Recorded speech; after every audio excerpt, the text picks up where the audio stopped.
দিনাজপুরের চিরিরবন্দর উপজেলার প্রত্যন্ত গ্রাম পলাশবাড়ি। পাশাপাশি এই বাড়িগুলো 3 ভাইয়ের। এদেরই একজন নাজমুল হক হামদানি। বাংলাদেশে জেএমবির প্রতিষ্ঠাতা হিসেবে পরিচিত শায়খ আব্দুর রহমান 1995 সালে এসেছিলেন তার কাছে। ও আসছিল আমাদের কাছে, বলছিলেন যে ইসলামটাকে রাষ্ট্র ক্ষমতায় নেওয়ার একটা পরিকল্পনা আমার সামনে পেশ করেছিলেন। যে পরিকল্পনাটা ওই সন্ত্রাসী পরিকল্পনা আর কি। সেই যোগাযোগের নেপথ্যে রয়েছে পুরনো এক ইতিহাস। সেই কাহিনী জানলে বাংলাদেশে জঙ্গিবাদের মনস্তত্ত্ব বোঝাটা সহজ হয়ে যেতে পারে। অষ্টাদশ শতকে ভারতীয় উপমহাদেশে খেলাফত প্রতিষ্ঠার জন্য জামায়াতুল মুজাহিদিন নামের সংগঠন প্রতিষ্ঠা করেন সৈয়দ আহমদ ব্রেলভি। এর প্রধান লক্ষ্য ছিল রাজনৈতিকভাবে ইসলামী শাসন প্রতিষ্ঠায় সশস্ত্র লড়াই। বালাকোট যুদ্ধে ব্রেলভির মৃত্যুর পর এই সংগঠনটির নেতৃত্ব আসে দিনাজপুরে। আন্দোলন সৈয়দ আহমদ ব্রেলভি সাহেবের আন্দোলন, এই শায়েখ আব্দুর রহমানের জামাত মুজাহিদিন, ওটা সেই ব্রিটিশ আমলের। যখন দেখলাম যেটা সন্ত্রাসী ইয়েতে যাচ্ছে, আমরা তখন বিচ্ছিন্ন করে ফেললাম, ওর সঙ্গে কোনো যোগাযোগ নেই আর। পূর্বপুরুষদের সম্পৃক্ততার কারণে পাকিস্তান আমলে এই সংগঠনের দায়িত্বভার নেন তার বাবা জিল্লুর রহমান হামদানি। প্রকাশনা সহ নানা তৎপরতার মধ্য দিয়ে ব্রেলভির ইসলামী রাষ্ট্র প্রতিষ্ঠার চিন্তার প্রতিফলন ঘটাতে থাকেন তিনি। এরই অংশ হিসেবে এই চিরিরবন্দর থেকে প্রকাশিত হতে শুরু করে মুজাহিদ নামের একটি পত্রিকা। তার মৃত্যুর পর এর হাল ধরেন নাজমুল হক হামদানি। শায়খ রহমান তার কাছ থেকে চেয়েছিলেন শুধু সংগঠনের নামটি। ফাঁসির আগে নিজের জবানবন্দিতে শায়খ রহমান জানান, মদিনা বিশ্ববিদ্যালয়ে পড়াশোনা শেষ করে দেশে ফিরে তিনি প্রথমে হরকাতুল জিহাদের সঙ্গে সম্পর্ক গড়ে তোলেন, পরে গড়েন জেএমবি।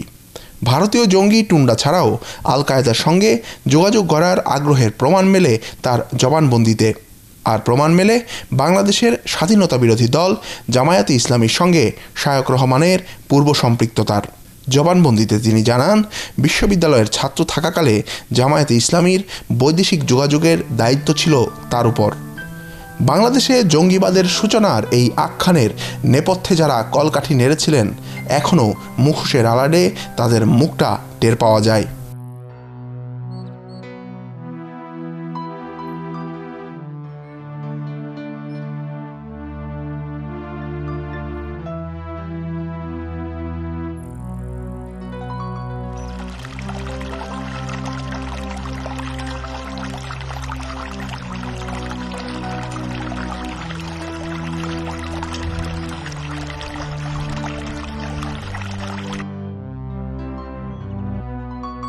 আমার নাম হচ্ছে আব্দুল হান্নান, আমার পিতার নাম। 1992 সালের 30 এপ্রিল জাতীয় প্রেস ক্লাবে প্রকাশ্য সংবাদ সম্মেলন করে নিজেদের অস্তিত্ব ঘোষণা করে হরকাতুল জিহাদ।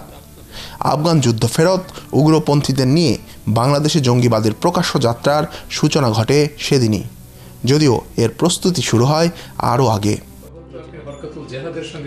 জি না, তখন ওই সাধারণ আফগানিস্তানের যারা ছিল বিচ্ছিন্নভাবে আফগানিস্তানের লোকের সাথে, পাকিস্তানের লোকের সাথে আমি যাই। তো হরকাতুল জিহাদুল ইসলাম পাকিস্তানের গ্রুপ ছিল তখন।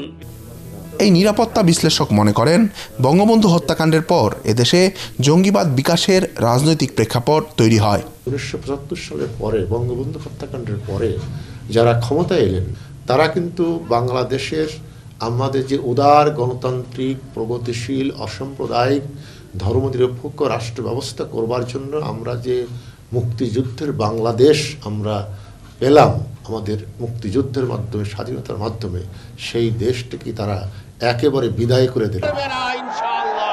কয়েক দশকের মধ্যে একাধিক ঘটনায় জঙ্গিবাদ দেশের রাজনীতিতে প্রত্যক্ষ ভূমিকা রাখার অবকাশ পায়। এবং এটার কারণটা তো খুব পরিষ্কার, যে আওয়ামী লীগের ওপরে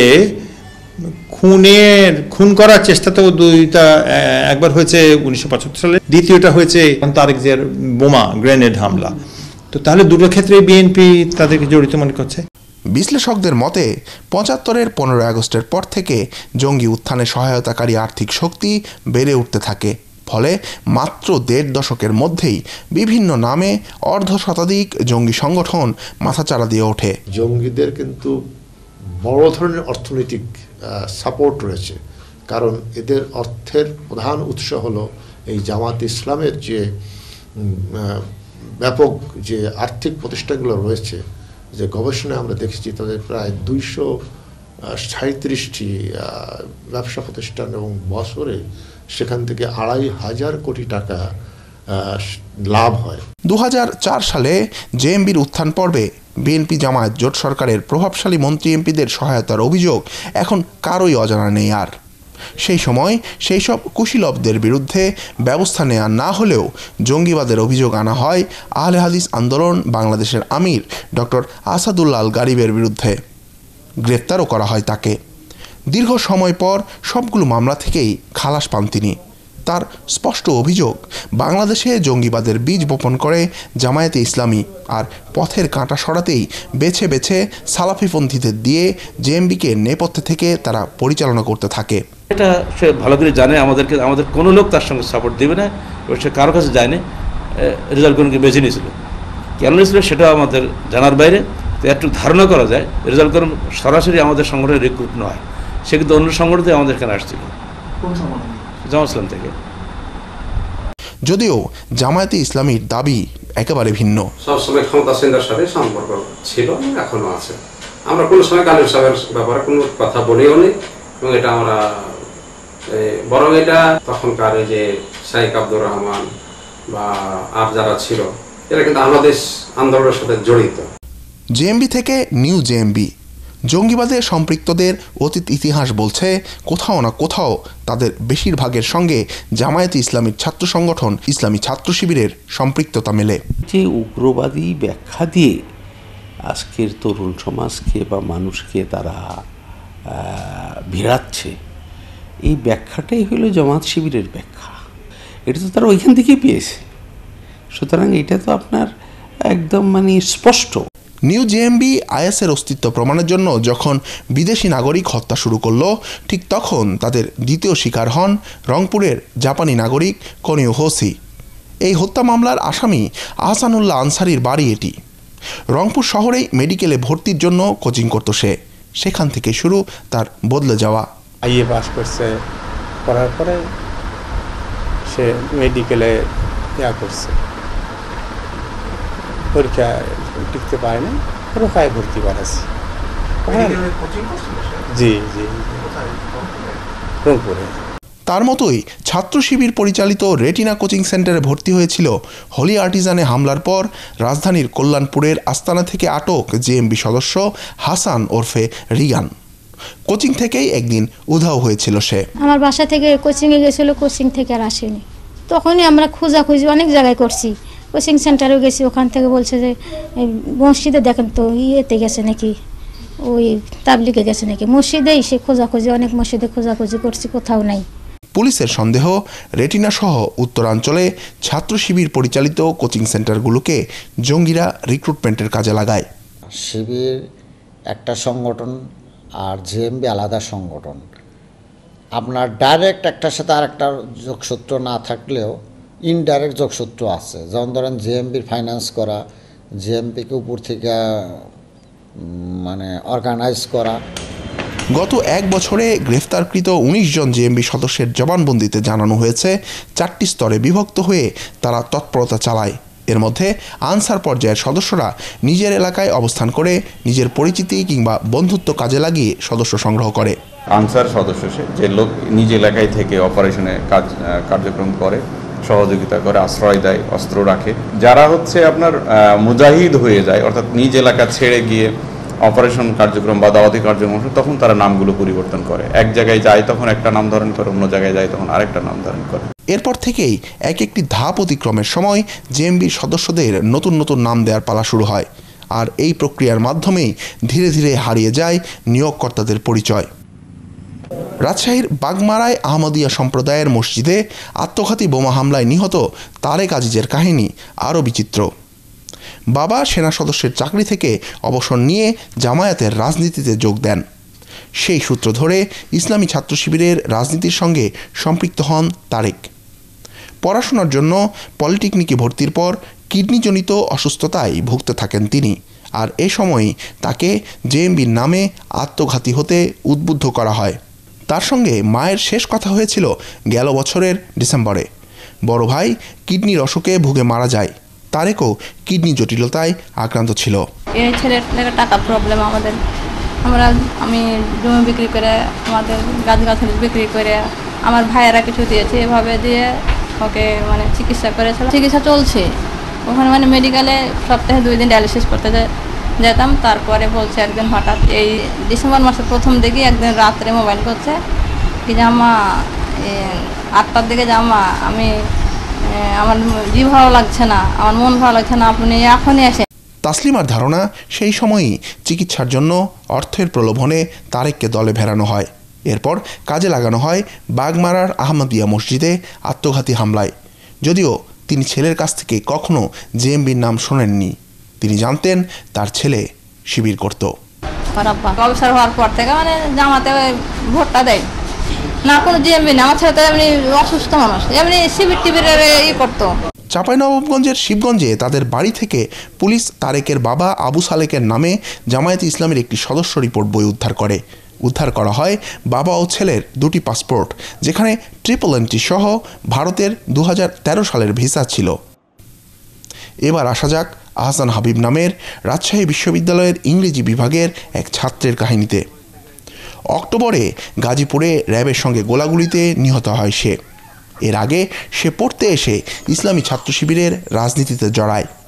শিবিরের হয়ে 2014 সালে চাঁপাইনবাবগঞ্জ থেকে অস্ত্র আনতে গিয়ে আটক হয়েছিল সে। জামিনে ছাড়া পাওয়ার পর উধাও হয়ে যায়। এরপরই জানা যায় নিউ জেএমবির হয়ে তার তৎপরতার কথা। তারই ঘনিষ্ঠ বন্ধু শরীফুল তাদের বিভাগের শিক্ষক অধ্যাপক রেজাউল হত্যা মামলার অন্যতম আসামি ও পরিকল্পনাকারী। বাগমারায় এটি তাদের বাড়ি। রেজাউলও ছাত্র শিবিরের রাজনীতিতে সক্রিয় ছিল এক সময়। আমার বড় ছেলে, আমরা তো কিছুই জানি না কি করছি, এটা আমার বড় দুঃখজনক বিষয়। আমরা ছেলের জন্য বড় আশা করেছিলাম, কি কারণে যে এরকম হলো আমরা কিছুই জানি না। সালাফিপন্থী তরুণদের কৌশলে দলে ভিড়িয়ে নিউ জেএমবির নেপথ্যে ইসলামী ছাত্র শিবিরই যে কলকাঠি নাড়ছে তা এখন অনেকটা স্পষ্ট আইন শৃঙ্খলা রক্ষাকারী বাহিনীর কাছে। আলে হাদিসের লোক কেন এদিকে বেশি আসছে? এখানে তারা নিজেদেরকে সালাফি বলে, বাট তাদের মাঠ পর্যায়ের কিছু ইয়াং ছেলে পেলে তারা জেএমবিতে যাচ্ছে, কিন্তু তাদের ধর্মীয় গুরুরা কিন্তু এই জেএমবিকে কোনো মতে সাপোর্ট করতেছে না।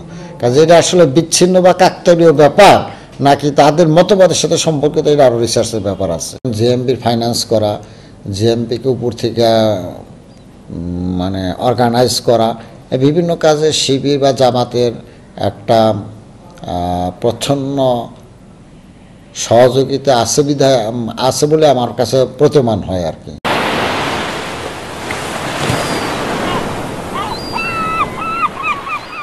এবার আসা যাক এই জঙ্গিবাদের বৈশ্বিক নেপথ্য শক্তির প্রসঙ্গে। সাম্প্রতিক বছরগুলোতে এশিয়ার বৃহৎ শক্তিগুলোর সঙ্গে ভিন্ন ভিন্ন প্রেক্ষাপটে গড়ে তোলা সুসম্পর্ক বাংলাদেশের জন্য নতুন সম্ভাবনার ক্ষেত্র। পাশাপাশি ভারত মহাসাগরে আধিপত্য নিয়ে বিশ্ব শক্তিগুলোর বিবেচনায় অবস্থানগত গুরুত্ব পাচ্ছে দেশটি। ভূরাজনৈতিক সমীকরণ পরিবর্তনের গুরুত্বপূর্ণ এই সময়ে জঙ্গি তৎপরতার ঘটনাগুলো শুধু বাংলাদেশকেই নয়, পুরো দক্ষিণ এশিয়াকেই ফেলে দেয় ভিন্ন এক চ্যালেঞ্জের মুখে। ভারত মহাসাগর নিঃসন্দেহে ভূরাজনীতিতে বর্তমান বিশ্বের সবচেয়ে গুরুত্বপূর্ণ অঞ্চল। এখানকার দ্বীপ ডিয়েগো গার্সিয়ায় রয়েছে মার্কিন সামরিক ঘাঁটি। 2018 সালের মধ্যে তারা বাস্তবায়ন করতে চায় আরও কিছু পরিকল্পনা। মার্কিন যুক্তরাষ্ট্র 2010 সালে এশিয়া প্রশান্ত মহাসাগরীয় অঞ্চলের জন্য নতুন সামরিক নীতি ঘোষণা করেছেন এবং সেই অনুসারে তারা তাদের সামরিক শক্তির 60% এই অঞ্চলে তারা মোতায়েন করার সিদ্ধান্ত নিয়েছেন। সেই পরিকল্পনা এখন বাস্তবায়ন হচ্ছে। ভারত মহাসাগরে সব পক্ষের কাছে অবস্থানগত কারণে বাংলাদেশের আলাদা গুরুত্ব রয়েছে। আঞ্চলিক শক্তিগুলোর সঙ্গে সুসম্পর্ক বাংলাদেশকে আরও গুরুত্বপূর্ণ করে তুলেছে সাম্প্রতিক সময়ে। জঙ্গি তৎপরতা সেই সম্ভাবনাকেও ঝুঁকির মুখে ফেলে দেয়। ভারত এবং বাংলাদেশের নিরাপত্তা কিন্তু একেবারে ওতপ্রোতভাবে জড়িত। এর ভিতরে কিন্তু চীনেরও বড় ধরনের স্বার্থ রয়েছে। মার্কিন যুক্তরাষ্ট্রের কে তারা যে মোকাবেলা করতে চায় সেই দৃষ্টিকোণ থেকে ভারতের সাথে তাদের একটা প্রতিদ্বন্দ্বিতা রয়েছে সেই দৃষ্টিকোণ থেকে। আইএসকে কেন্দ্র করে যে নতুন মেরুকরণ আন্তর্জাতিক পরিমণ্ডলে হতে যাচ্ছে, তাতে কে কোন পক্ষ গ্রহণ করছে, এখানে আমাদের খুব গুরুত্বপূর্ণ বন্ধু রাশিয়া, চীন, ভারত, এদেরকে কোনো জায়গায় ফেলে দেওয়ার জন্যে মানে কোনো প্রক্রিয়া আছে কিনা এই জিনিসটা অনুধাবন করার বিষয়। কত সমীকরণ আর কত না স্বার্থ পূরণের প্রক্রিয়ার অংশ হিসেবে বাংলাদেশ নামের এই ভূখণ্ডটিকে ঘিরে বোনা হয়েছে জঙ্গিবাদী চক্রান্তের জাল। এক নদী রক্ত পেরিয়ে স্বাধীনতার লাল সবুজের পতাকা ওড়ানো এই জাতি নিশ্চয়ই একদিন সেই জাল ছিঁড়ে বেরিয়ে আসবে পুরোপুরি। তবে তার আগে জরুরি কাজটি হলো জঙ্গিদের শেকড় বাকড় উপড়ানো।